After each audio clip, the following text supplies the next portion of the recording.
Welcome to RC Video Magazine Volume 15. In this issue, we'll take you to the first annual Schneider Cup reenactment at Lake Havasu, Arizona.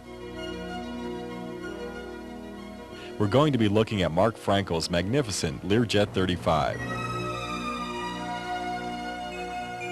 We're then going to Arizona and the 1/8 scale Air Force annual fly-in. We have a report on the World Helicopter Championships in Virginia Beach, Virginia. And finally, we have a report on flying in cold weather.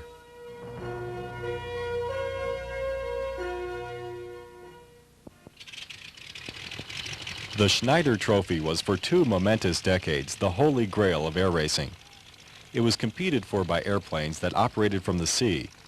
Conceived by its patron, wealthy French arms manufacturer Jacques Schneider in 1912, not even 10 years after the Wright brothers first flew at Kitty Hawk, it was intended to accelerate the development of air commerce.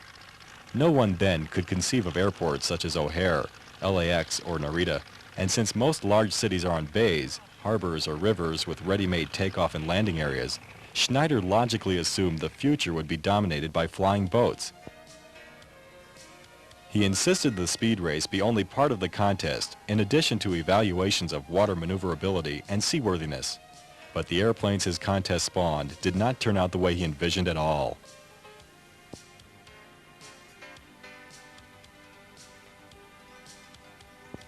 There were 12 contests between 1913 and 1931. They were open to all nations and were intended to continue indefinitely until a single nation won 3 consecutive times. One contest was annulled. On another occasion, a contest was canceled. World War I interrupted the series for 4 years. The contests were held annually until 1927, when they became biannual. Nevertheless, victory in the Schneider Trophy races became singular marks of international prestige. Efforts to win demanded absolute commitment and inevitably strained national, technical, and political resources. More than 100 different airplanes were conceived by several nations specifically to win the Schneider Trophy. They represented the frontier of aviation technology, and winning pilots and designers became national heroes. In less than 20 years, winning lap speeds rose from 45 miles per hour to 340 miles per hour in 1931, the year a Schneider Seaplane bested 400 miles per hour flat out, and a Schneider Racer, the formidable Italian MC-72, still holds the world's absolute speed record for prop-powered seaplanes to this day, 440 miles per hour set in 1934, almost 60 years ago. Nations eventually used the Schneider Trophy as a crucible to develop airplanes not of peace but of war, contrary to the desires of Jacques Schneider. Many of these planes became beds for the best in engines, from 100 horsepower to more than 2,600 horsepower, through vast improvements in metals, fuels, superchargers. In this regard, the Schneider Trophy shoved the technical frontier further in a shorter time than any other event in aviation history. On 3 occasions, different nations, Italy, America, and Great Britain, had secured 2 wins each, needing only a third to capture the prize permanently. In 1931, Great Britain earned its 3rd consecutive victory with its famous Supermarine racer, and the great International Olympic of the Air came to a close. The magnificent silver trophy resides today in England, an object of intense national pride. In this program will be presented replicas of very early racers. These racers flew off the water. They were called Schneider Cup racers. And today we're presenting here in Lake Havasu the world's first giant-scale Schneider Cup reenactment. Many, many hours of modelers' time, engineering, and ingenuity have gone into creating these beautiful replicas. They must fly scale speeds, they must have scale outlines, and they must fly in realistic manners. I think that you'll enjoy this tape, and we welcome you to the world's first Schneider Cup reenactment. After static judging was completed Thursday morning, aircraft were transported to the beach area setup for speed trials. Frank Kelly and his timing team used a computer and radio communications to determine each model's true speed. The object is to fly as close to the target speed as possible. This target speed was determined by the prototype speed divided by the scale of the aircraft. For example, in 1925, a Curtiss R3C2 flew at 233.6 miles per hour. This one-third scale model would have to fly one-third of that speed. Ken Merrill flew the Curtiss at 76.3 miles per hour, missing his target speed by less than 2%.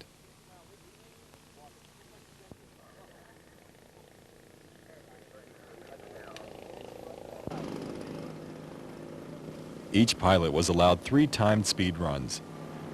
The closest speed to the target miles per hour was entered and counted for one-third of the total score.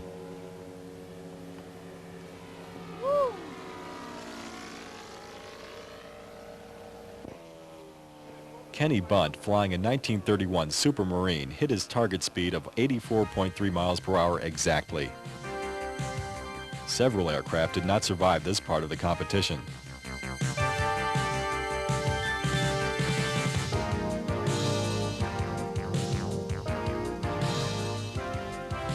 The final segment of competition is flight realism. This is done around a pylon course. The course is made up of 3 pylons arranged in a triangle. Aircraft taxi out to the designated takeoff area. Once airborne, circle the course counterclockwise. After completing a minimum of 10 laps, land in the proper area and taxi back.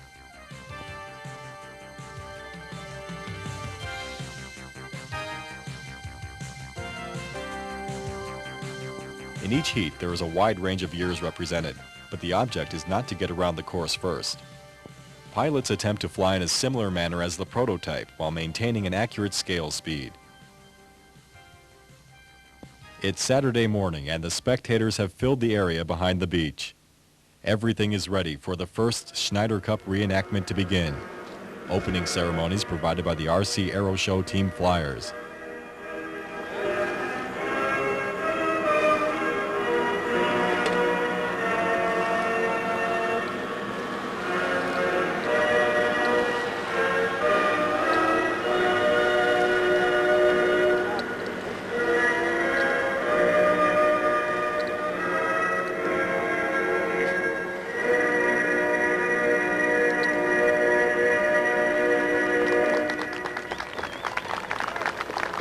Okay, it's showtime now, ladies and gentlemen.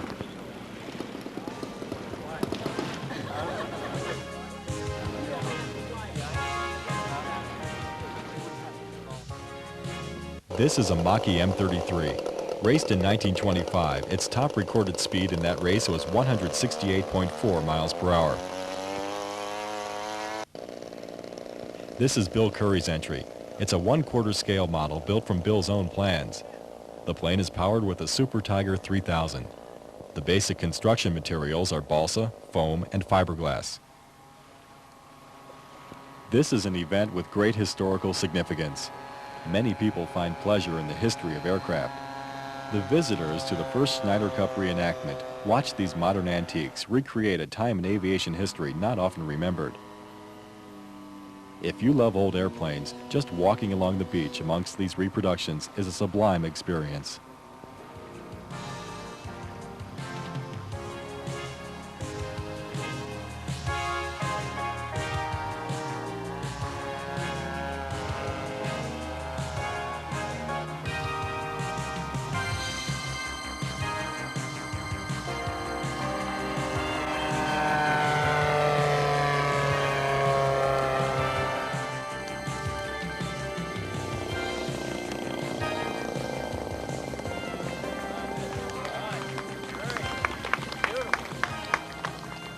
This Curtiss R3C2 is Kenneth Merrill's entry. It was built by Larry Tate, Bob Martin, Larry Lysick, and John Hanks.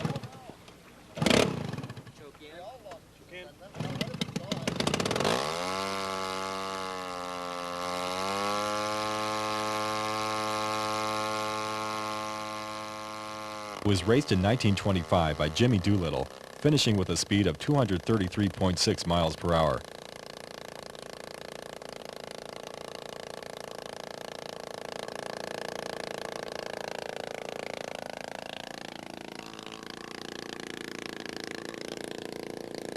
This 1/3 scale model is powered with a Sachs-Dolmer 3.7 engine and weighs 39 pounds.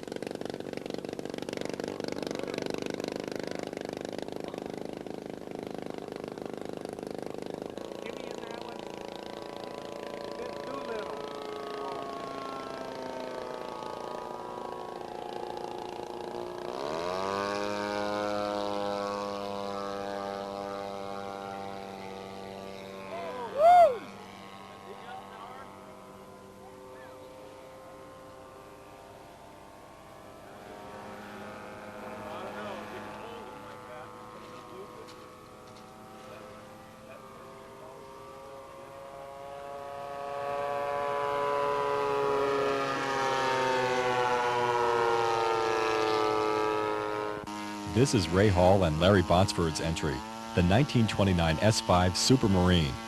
Ray and Harry co-built the Supermarine from their own plans. It's powered with the G62 engine and weighs 43 pounds.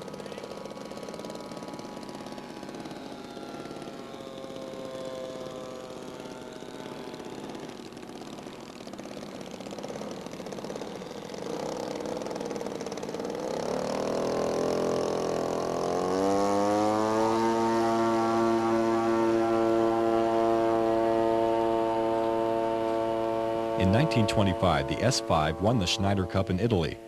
This Supermarine is one of 7 entered at this year's Schneider Cup event. This is the formidable Mach-E MC-72. Though this plane never competed in the Schneider Cup race, it did set and still holds the world speed record for piston-driven seaplanes. The model was built and flown by Team Mach-E, a group of fine model builders from Canyon Lake, California.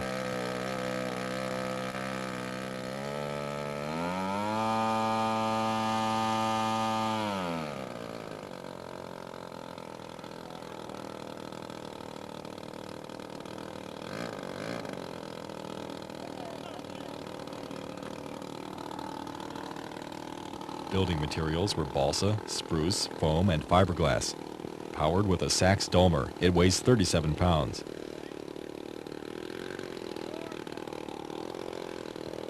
If the Italians had finished this plane in time for the race in 1931, could they have had an effect on the outcome of the 13th and final Schneider Cup race? Though we will never know the answer to that question, one can easily imagine an all-out race between equally scaled models, the beautiful and aerodynamic Supermarine and the ultra-fast Mach-E MC-72.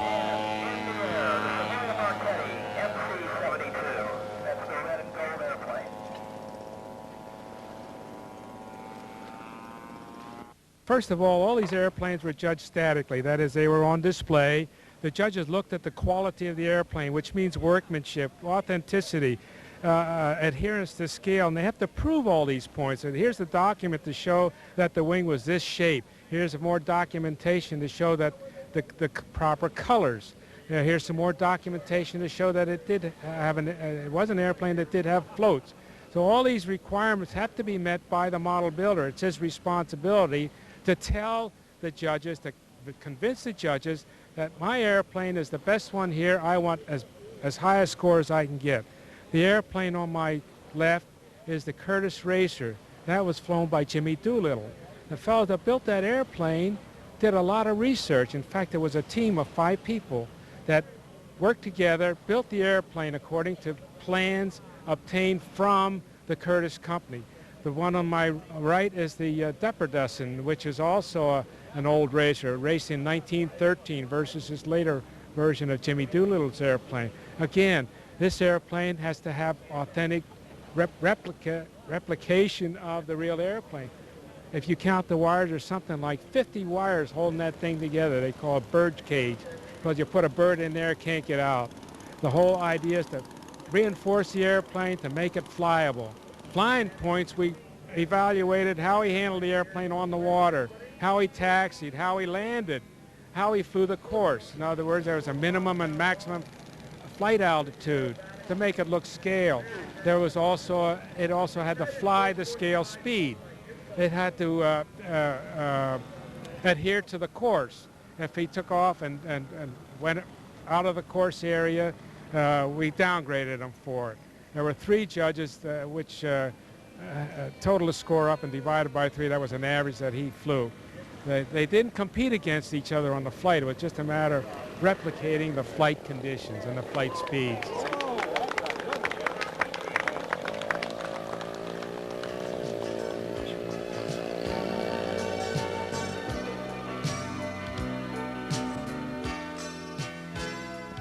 While a festival-like atmosphere prevailed behind the beach, in the pit area, the mood was more serious as flight crews made final adjustments for the second heat.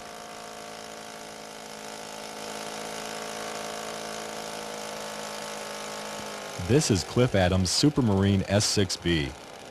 Cliff used 4 OS-120 4-stroke cylinders and built a custom crankcase and crankshaft to create a 6 cubic inch 8 horsepower engine. Cliff's aircraft is built up of balsa and plywood with fiberglass covering. Total flying weight 35 pounds.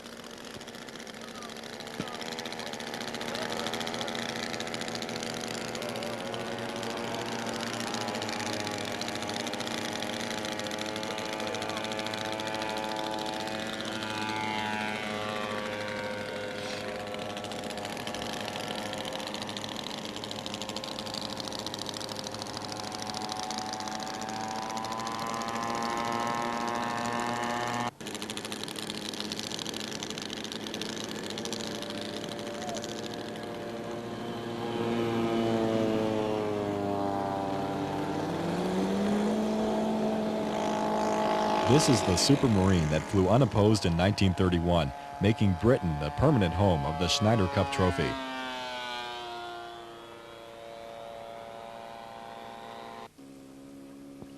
In the early years of the Schneider Cup race, planes were primarily converted land planes. This is Roy Slater's 1914 Sopwith tabloid. Construction materials are balsa, bass, and hardwood. The floats are foam covered with fiberglass. Roy has used the Zenoa G38 for power. Piloting the tabloid is Frank Scholing.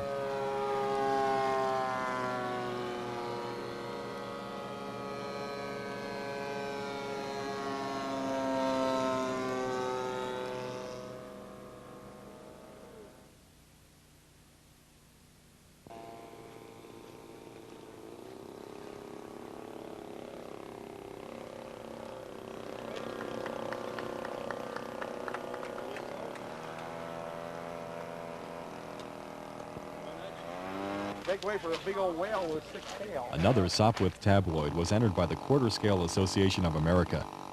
Pilot for the 1/3 scale tabloid is Dave Wilms. This was a collaborative project. Materials are balsa, foam, plywood, lithoplate, and Solartex, using Nick Zeroli plans blown up to a 103-inch wingspan.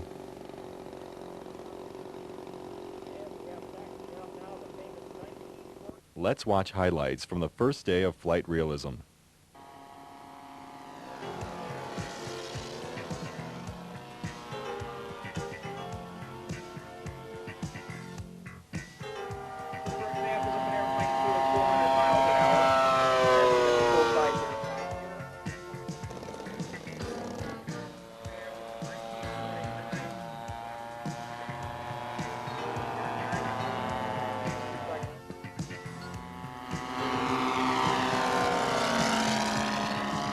Powered by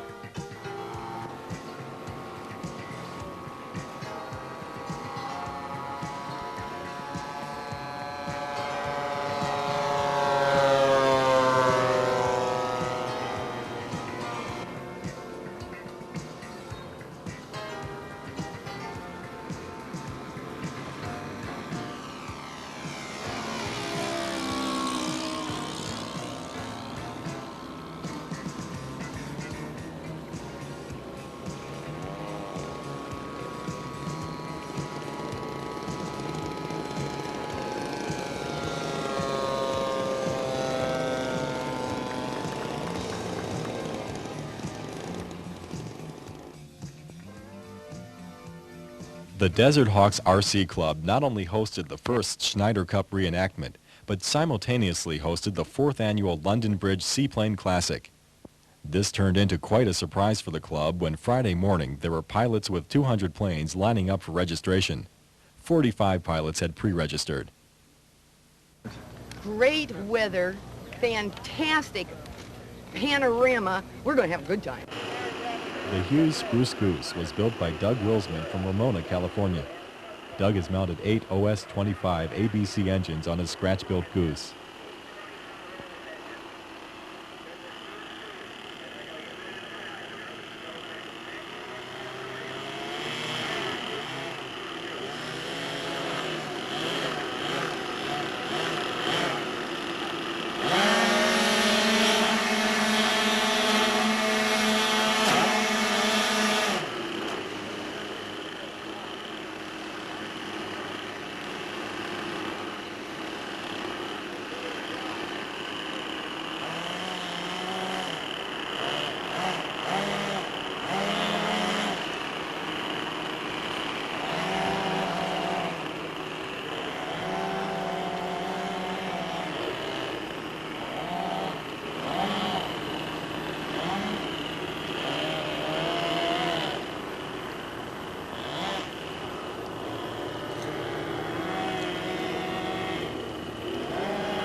Definitely a big bird. Coming in now for a nice smooth landing. Touchdown.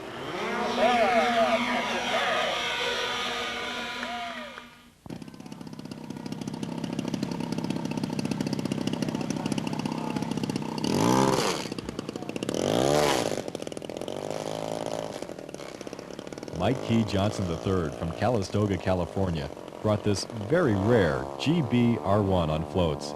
It's scratch-built and has a 90-inch wingspan.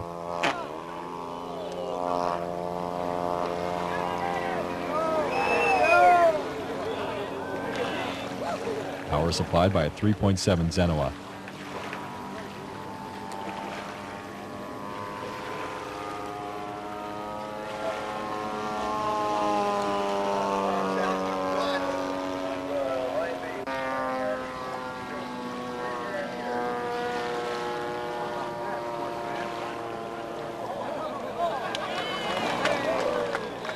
Sunday, the final day of competition, was just another perfect day in paradise.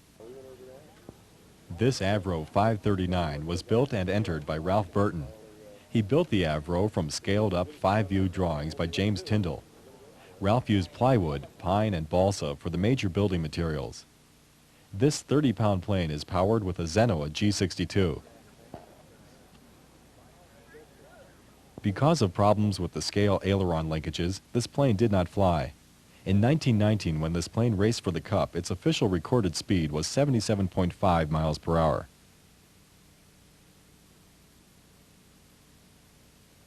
There was one electric racer entered by Bill Young, a Mach-E M33 powered by an Astroflight Cobalt engine. Robert Heithkamp won the first annual Schneider Cup reenactment with his fantastic Supermarine S5. Robert is from Juneau, Alaska. Helping him with the construction of the Supermarine was Jim Wilder and Lou Bonnet. Second place was captured by Kenneth Bunt with his Supermarine S6B.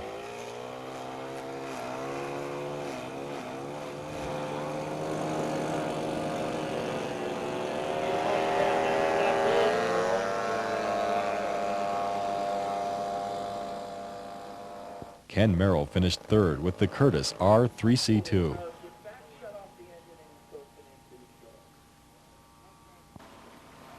Bill Curry took fourth place flying the Mach-E M33.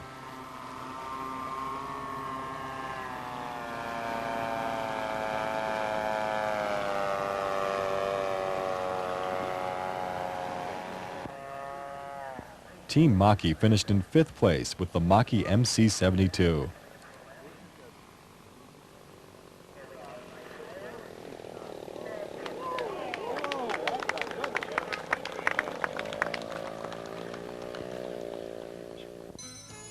After 60 years of slumber, history's greatest speed seekers are back in the air. On November 2nd, 3rd, and 4th, 1990, within sight of this old London bridge, a great spectacle of the air will take place. The second annual Schneider Cup reenactment in sunny Lake Havasu, Arizona.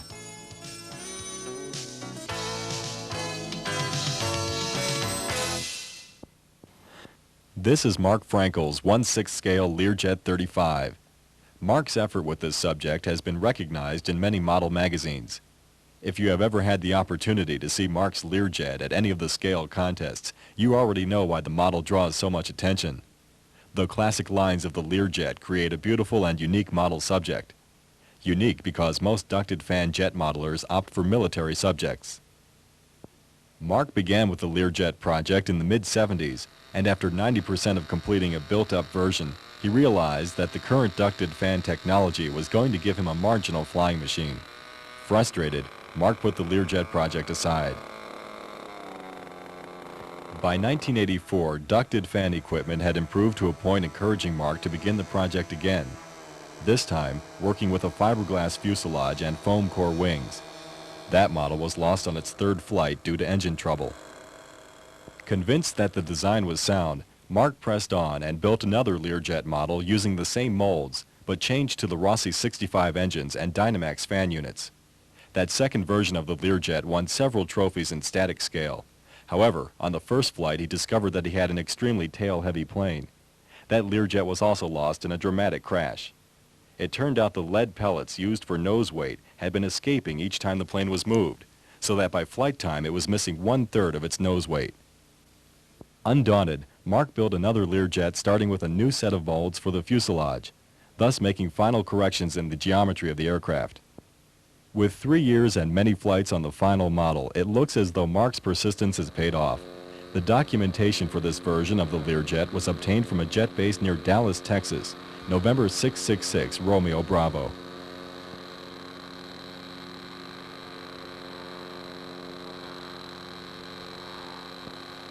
This 1/6 scale model is 96 inches long with a wingspan of 83 inches and weighs 28 pounds. It's powered with 2 OS-65 engines using a special Mack muffler tune pipe. The radio Mark uses is a Futaba 8-channel PCM. The finish was achieved using automotive paint. DuPont lacquer was used for color and covered with a Ditzler clear polyurethane. The plane's wings are sheeted in balsa and covered with Dan Parsons' 6/10-ounce cloth. One of the challenges in the Lear project was supplying fuel to the engines while keeping the fuel tanks close to the center of gravity. This was accomplished by using collector tanks or feeder tanks of 1 ounce inside the fuselage at the nacelle pylons. The main tanks are farther forward. This system allows the engines to run without pumps and has proven to be very reliable. If you are interested in building your own Learjet 35, plans are available from RCM Plan Service. Hyatt Tech Hobbies in Pennsylvania has available Mark's fiberglass fuselage nacelles and foam wing cores. We would like to thank Mark Frankel for supplying the video footage for this article.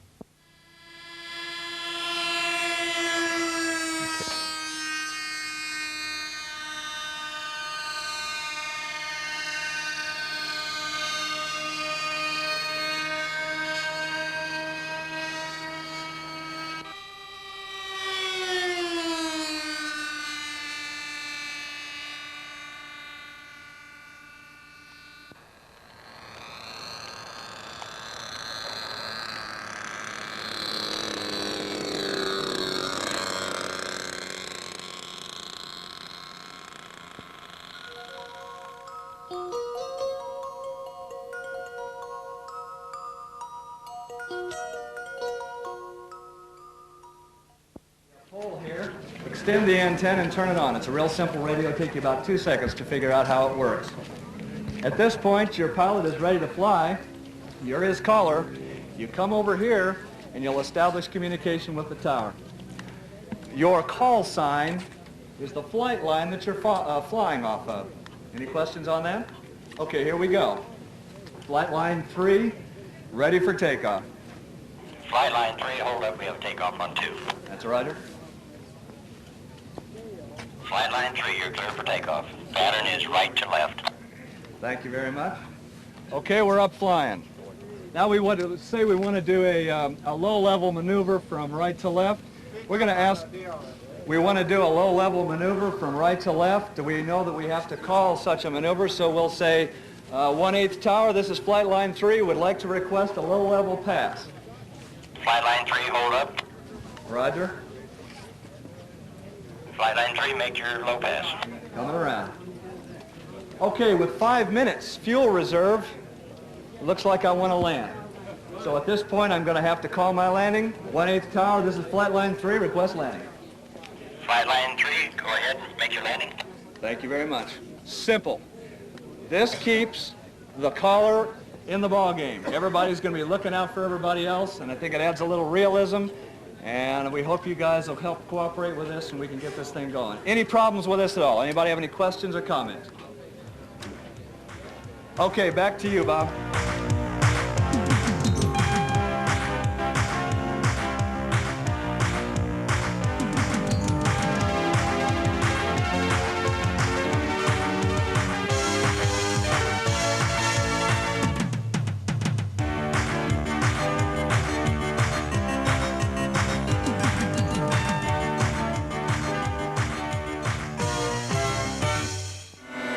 Air Force has been around for about 13 years, solely dedicated to the building and flying of radio-controlled scale aircraft. We've noticed a big turnout here. How many people do you think have shown up for this event?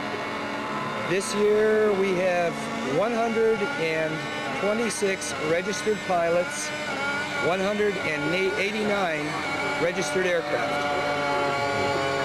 Great, that's good. And how long has this event actually been going on? This is an annual event, I think. This is a twice-a-year event. We do it in March and we do it in October. March being the bigger of the two events. We've been doing this for 13 years. It's an open invitation. Anyone in the United States, actually anyone in the world, would like to attend Phoenix and our fly-in. There seems to be a lot of public support in town for the Model RC Club. You've got a beautiful runway out here. There's nice facilities. You've got power. And there's so much trouble nowadays with trying to establish and maintain flying sites. What's been your secret? It's not really a secret. It's to work with John Q. Public. This is a public flying site.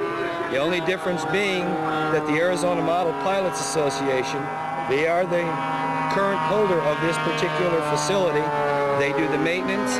They put the dollars into it. We work with the city, the state, the county, Parks and Recreation, and throughout Arizona right now we have 3 of these fine-type flying sites. John Q. Public makes, and it plays a very important role in keeping it here. Fantastic. Well, Tom, thank you very much, and congratulations on such a nice event. Thank you guys for coming out and helping us out. We really appreciate the coverage.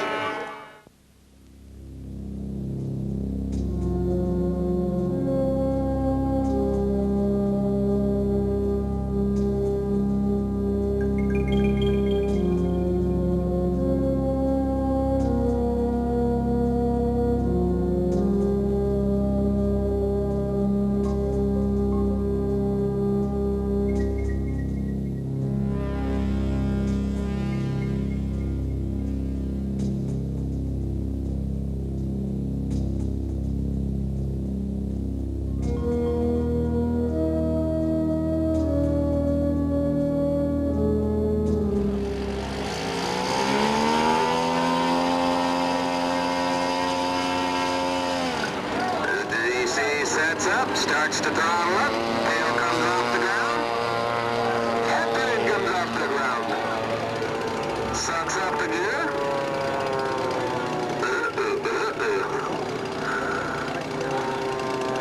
he's just waving at you folks. Look at the solder job on that. Again, as I was saying, if you have not... Boom chaka-laka-laka, boom chaka-laka. That's for you, Heidi.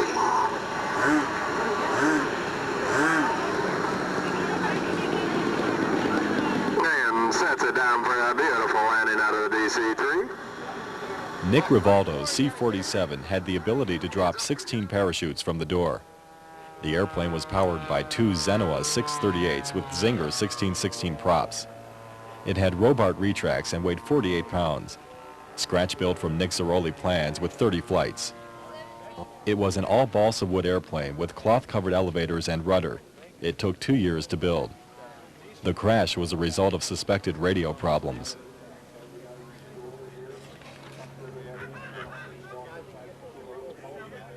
Oh, it's one of Byron's P-51's been modified. I acquired it here last year. It's copied after one of the Reno racing planes, Dago Red. It flies real good. We brought it here for the 1/8 Air Force Fun Fly, and so far we had real good luck with it. Weighs 29 pounds and flies real good. Real good. Do you have any problems in construction? Anything in particular that you had problems with?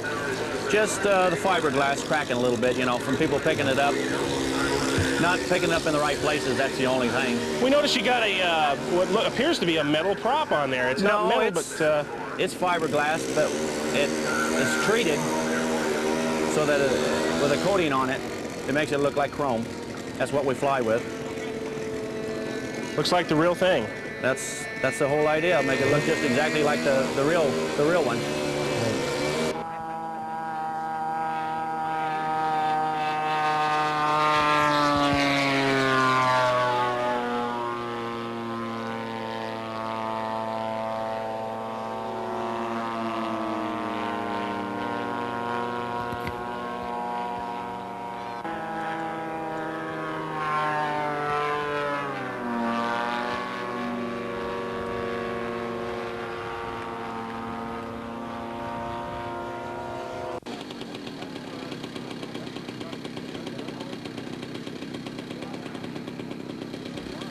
Here we are looking at a beautiful scratch-built Stearman provided by one of the local club members.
This F4 Phantom is Dorian Anderson's and is available through Jet Hangar Hobbies. My lovely family, Kathy, Casey, and Sean, are walking through the pits, selling banquet tickets. We're going to have to cut sales out pretty soon, so if you haven't bought your banquet tickets, make sure and do it now.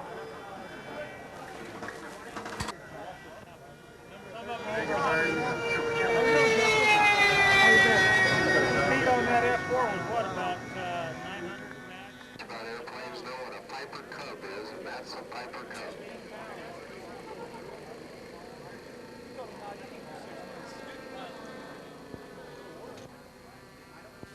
Ron Schell is patiently working on starting his Byron F-16.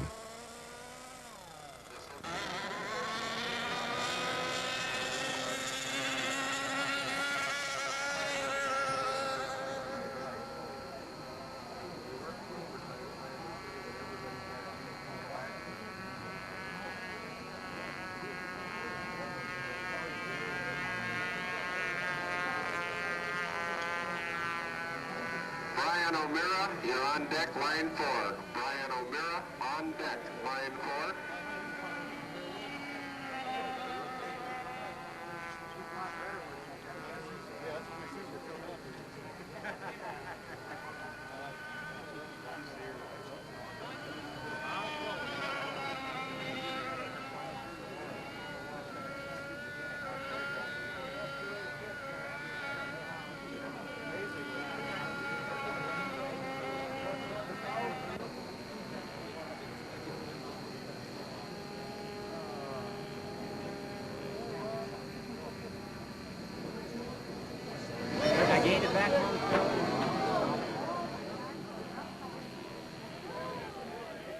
All right, I'm Buzz Watson from Riverside, California. I'm a member of the Riverside Radio Control Model Club.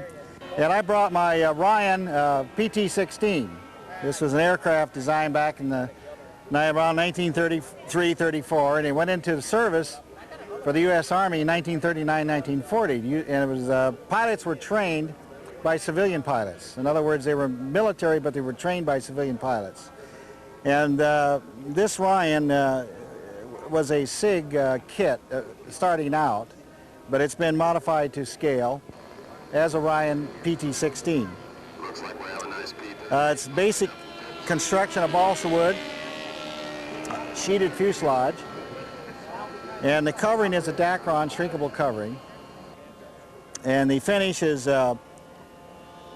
mixed acrylic lacquer to the military code of colors. In other words, we have a fellow that mixes these paints to the exact military spec colors. This is chrome yellow, insignia red, white, and blue on the stars, and we use a Ditzler non-smudge silver for the assimilated aluminum, and then the plane is cleared for the gloss with a butyrate dope or any type of gloss finish you care to use. Plane is powered by a 91 Surpass engine. It weighs about 10¼ pounds, and it's brand new. We flew it a couple times yesterday, and it feels okay. There's a few little adjustments I got to make yet. The pilot that I have is unique. It was handmade. I ordered it from the United Kingdom or England, and it has a leather jacket and the white fur collar and the early 1940 type helmet, and very light, and it's 5th scale. And this plane is 5th scale size. It's 72-inch wingspan. It's one of my favorite aircraft. Ever since I was a youngster, I've always enjoyed this airplane, and I've seen the actual ones fly, and so I decided I'd like to build one. It does have a kind of a crazy characteristic on landing with that narrow gear, but if you stay at attention, it handles okay.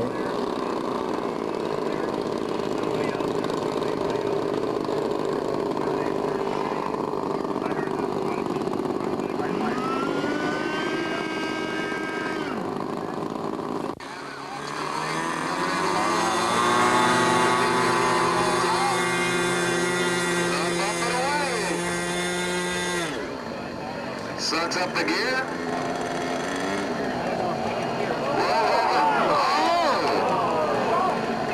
That's a shame. I think it rolled over and died.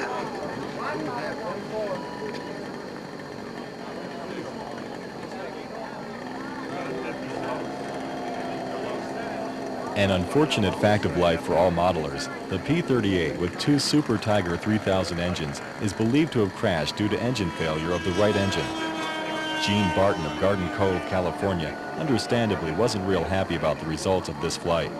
Spectators, please don't run up on the crash.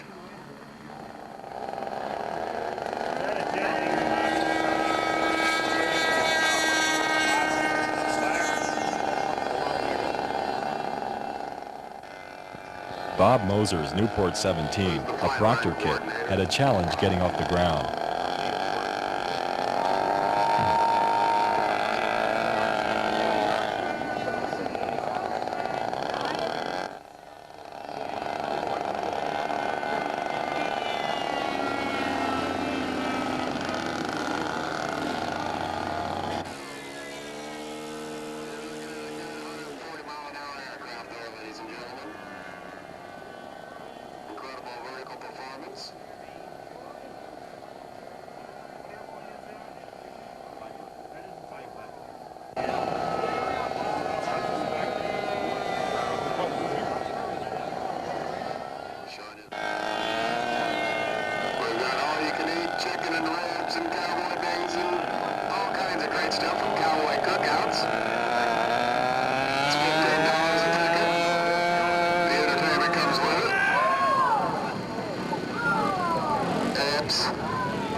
Steve Cantrell smoothly lands his Viper Avenger.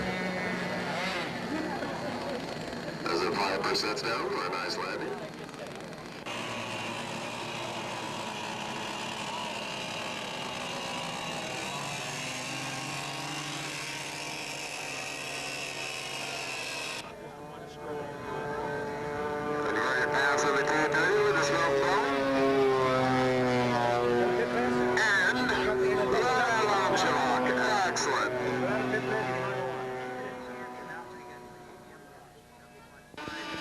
This is Jim Whitney's Byron F-15, flown by Charlie Beverson and built by Larry Sheffield. F-15, pull his nose up, going out.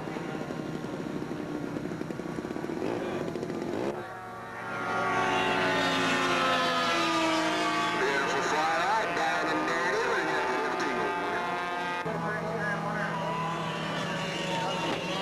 Sets it on the deck and blows a wheel. The airplane is nice and safe in its home.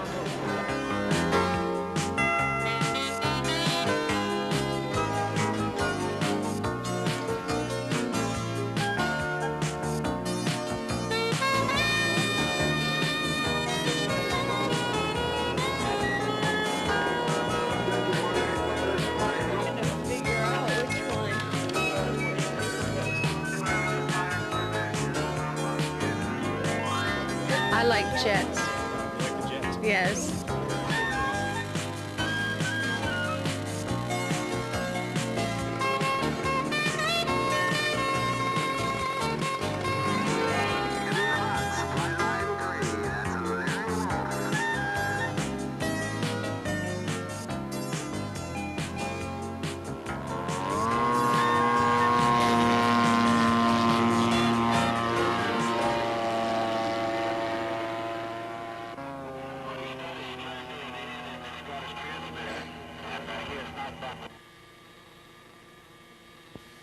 This year's 1/8 scale Fun Fly ended with a gala social event with participants and organizers having a fun time late into the evening. The 1/8 scale Air Force looks forward to many more years of this annual fun gathering. In closing, we want you to appreciate this view of Dennis Crook's majestic yellow SR-71 Prototype B with OS-77 engines and Tom Cook's Dynamax fans.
Thousands of people watched as 41 of the best model helicopter pilots in the world, representing 19 countries, showcased the FAI F-3C World Helicopter Championships at Fentress Naval Auxiliary Landing Field located near Virginia Beach, Virginia. Contestants flew 1 round per day when each pilot was given 10 minutes to complete 9 predetermined maneuvers. During the competition, the wind averaged 10 to 17 miles per hour. If you have ever flown a helicopter, you know how winds of that force can make controlled maneuvering very interesting. Each participating country sent 3 pilots, 3 callers, and 1 team manager. An exception was the Japanese team, which sent 3 additional people to assist in keeping the pilots and their machines in top form. This world-class competition demonstrated that organization and preparation were the key factors in determining the overall winners of the competition. The Japanese team came very prepared for this event with a month of concentrated practice in windy Hawaii. Each pilot also brought identical aircraft for backup. Their teamwork, organization, and discipline were exemplary. With heavy backing from major manufacturers, the team was allowed the luxury of concentrating on flying and maintaining their helicopters.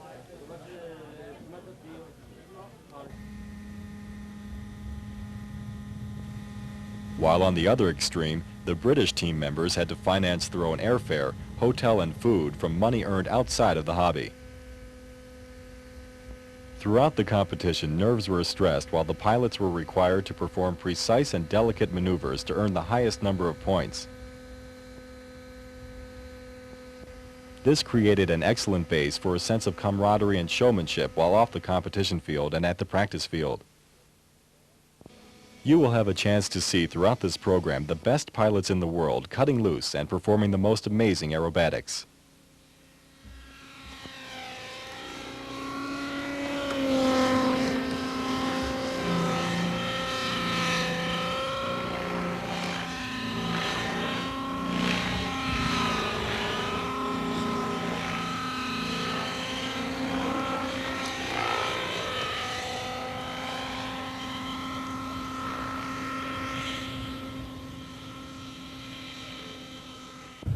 This is Mr. Dobashi, who is the last year's Japanese national champion. And also this is his equipment. One unique feature that Mr. Dobashi explained earlier is his very sleek fuselage and also his rotor blade with weight inside. This rotor has very heavy weight located in the tip of the wing, which results a very stable hovering and also very good high-speed maneuvers. This body is named Black Shark. The concept on the design behind it is very narrow cross-section that will eliminate the velocity change against and also following winds. So that is basic concept to it, but as you can see, it's very, very sleek, very slippery shape it has. It's what he's using inside of this fantastic fuselage is Hirobo's SST Eagle. I understand it's just off the box. I wish I can do that. Apparently, there are many people that wish they could take a helicopter straight from the box and fly it to become the grand champion in the world, as Yukihiro Dobashi has done. At the age of 20, he placed first in the scoring. Second place went to Dobashi's teammate Kazuyuki Sensui. An American, Curtis Youngblood, placed third, and the U.S. team came in second in the team competition. Robert Gorham finished fifth, Tim Skinard ninth, and Tom Dooley came in 12th.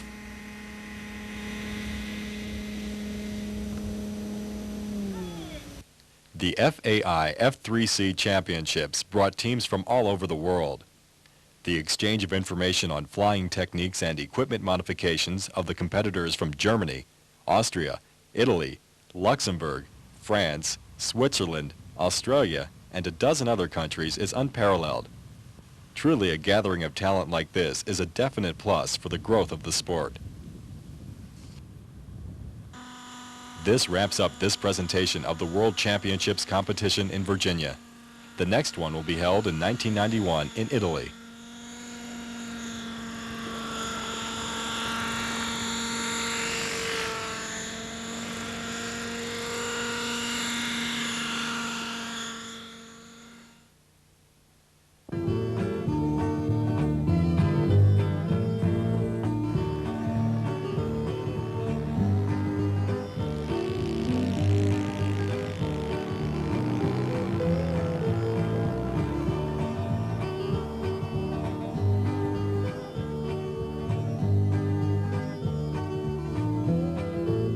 Well, flying in cold weather, number one is prepare yourself. Warm clothes, especially warm boots, warm socks, that sort of thing. Prepare your body. I would have to say stay away from the alcohol because that does tend to dull you and you will get colder. But the biggest thing with the airplanes is to be sure, number one, that the airplane is prepared. Most important part, I guess, electrically in the aircraft is that you check it in cold weather. See that the servos don't become sluggish when it's real cold out. Batteries. Be sure the batteries have a very, very fresh charge in them. And if you normally make 4 or 5 flights on a set of batteries, I would say in the real cold weather, cut it to 2 to 3, or use an ESV, expanded scale voltmeter. In other words, a load test on the batteries to see how much is still there. The number of flights you can get on a winter's day, I would say half to 2/3 of what you'd normally do on a summer day because of battery capacity. Other points to look at is any of the plastic control rod parts, clevises, horns, that sort of thing. Do not try to change them when they're cold. They'll break because of the cold temperature. pay particular attention to covering, that sort of thing. We fly both wheels and skis. Skis when the snow's too deep to shovel for a long enough runway. Wheels when we've got a short enough area or a long enough area, however you want to look at it, to get up and down safely. The skis, some of the guys build their own, some are commercially available. A point, if you plan on using skis, is to wax the skis. If you're in an area that has a lot of snow skiing like Colorado does, you can go get the same ski that they use on the snow skis, the same wax. In lieu of that, burn a candle, drip some on the ski, take your monocoat heat gun, heat up the ski to melt the wax in a rag and wipe it into it. And just leave a small film of that on there. That way the ski won't stick to the snow. And you'll have a lot better results.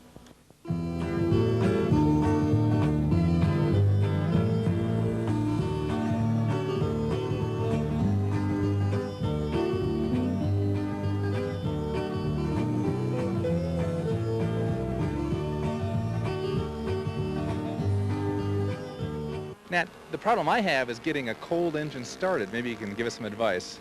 If you can, keep the engine or the aircraft inside a vehicle until just 5 to 10 minutes or so before you plan on flying it. That'll keep the engine crankcase temperature up. Electric starter, make sure your glow plug battery or your onboard glow driver is up to snuff. In other words, fully charged. You can try upping the nitro content a little bit, but we still go back to warm the engine up maybe a little bit with your hand or warm it up by running it through with the starter. Up the nitro. Once it's running, let it run for a couple of minutes before you ever pull the glow plug battery off of it. And that lets the engine come up to temperature, bring everything up to temperature. Then the engine more or less thinks it's on a warm day. The extra little bit of nitro, like if you usually run 5% or 10%, then go to 10 or 15. Again, this will keep the engine temperatures up. You'll tend to ice your carburetor less. But you may have to reset the low speed and high speed needles on it. But other than that, once it's started once for the day, then you seem to be okay.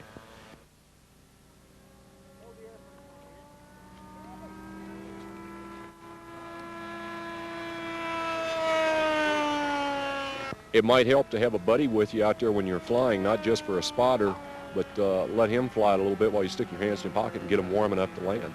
Right. That sounds like a fantastic suggestion. I can't fly with gloves. I know of very few people that can fly and still have a feel with gloves, so you'll minimize your flights. You won't have 15-minute flights, especially if it's really cold. It'll be 4 or 5-minute flight.